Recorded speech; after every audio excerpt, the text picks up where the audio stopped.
my name is Rani and welcome to my kitchen. Today I'm going to show you how to make something that's very special to me. It's a Mauritian spring roll, also known as Hakien. One of the reasons it's so special to me is that when I was a teenager back in Mauritius, we had a neighbor who lived across the street. He was a Chinese guy who was also a very well-known Chinese chef.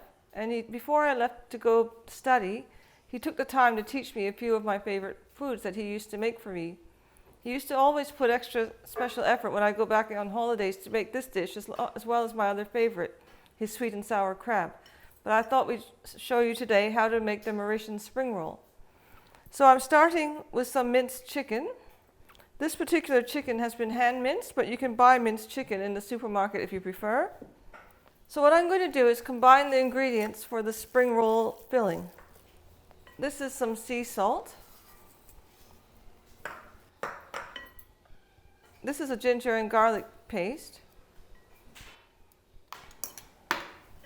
I've got some finely cut bamboo shoots. Some shiitake mushrooms that have been sliced. You can use the dried ones, but if you do, rehydrate them in water for about an hour prior to use. I've got some shredded carrot. A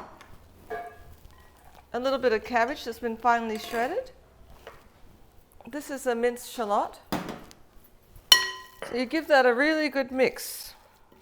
And after a little while, I'm going to have to get my hands in there because that's the only way to get it to mix evenly.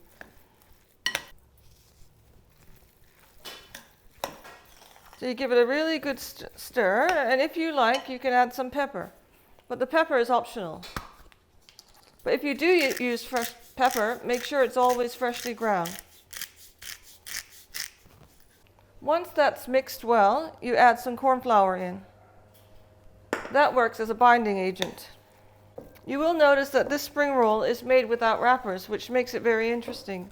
It gives it a really nice texture as well as flavor. So you give it a really good mix, because you really want that corn flour to bind everything together.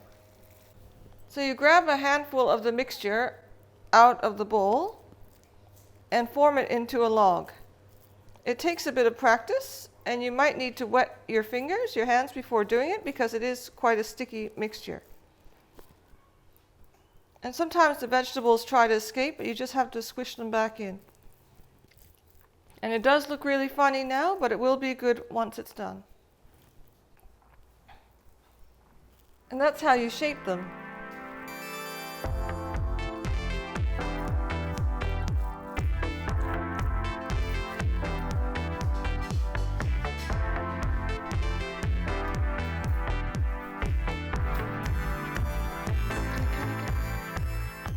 So now we're going to get ready to fry the spring rolls. I'm starting with some plain flour, to which I'm going to add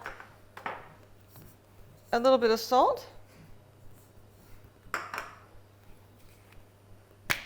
some pepper,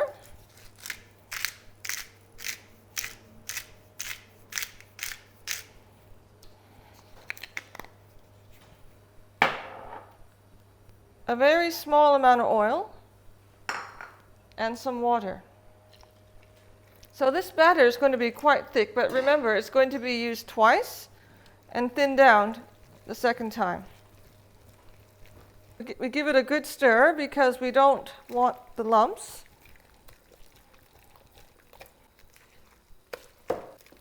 It will be quite thick, but that's what you want for the first round.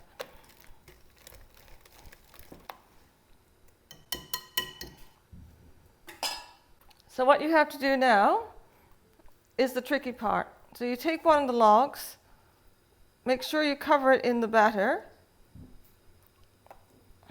and do it close to where you're going to fry them because you really don't want it dripping everywhere. And then carefully take it out and very gently put it in the oil because you don't want it to splatter. You can fry 2 or 3 at a time. Now it's very important that as they fry, you try to keep them separate because you don't want them sticking together. And that's another reason not to put too many in the pan at the same time. Now you don't want it to be cooked too much because it's going to be cooked again with the second lot of thinner batter. So once it becomes crispy enough, just take it out It doesn't have to be dark brown, just golden brown is enough.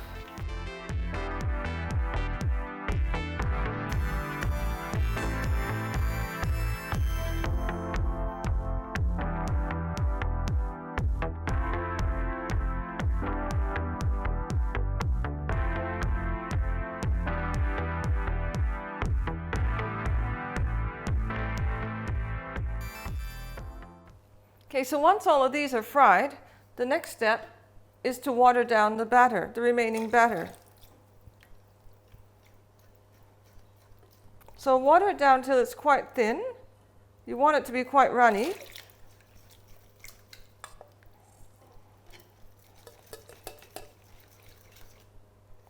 Give it a good stir, and now comes the final frying. So you take the ones that you had previously fried and recoat them in batter. So remember, it's a thinner batter this time, so the purpose of it is not only to hold the ingredients together, but it's to make it crispy. So this one, second frying, is more for texture than anything. This time they get fried until they're golden brown. So when you see that the spring rolls are golden brown, that's when it's time to take them out of the oil.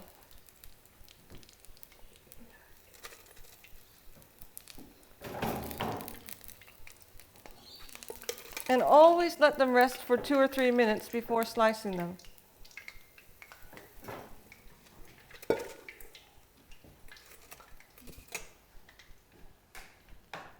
So once they've sat and rested for about 2 to 3 minutes, just give them a slice.